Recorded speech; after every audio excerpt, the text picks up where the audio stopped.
why IVF fails even with good embryos. So you need to check the all points like embryo quality. The quality of embryo is very important for successful pregnancy, and the number of embryos. How many number of embryos are transferred is the most important one. Some centers they will transfer 2 or 3.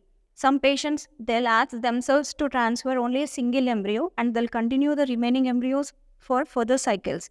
And number of cycles. You need to check the number of cycles also. Either it is the first cycle or second cycle or third cycle.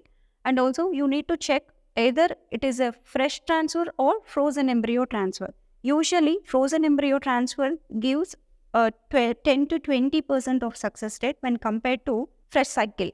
And you need to check the immunity factors also.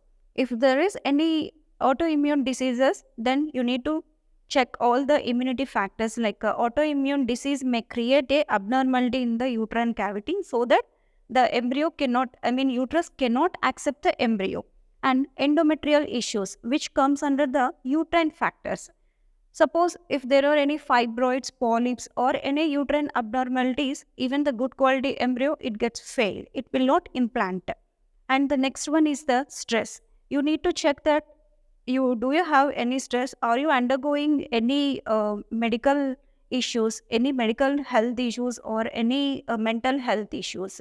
So these are the risk factors for IVF failure even with good quality embryos.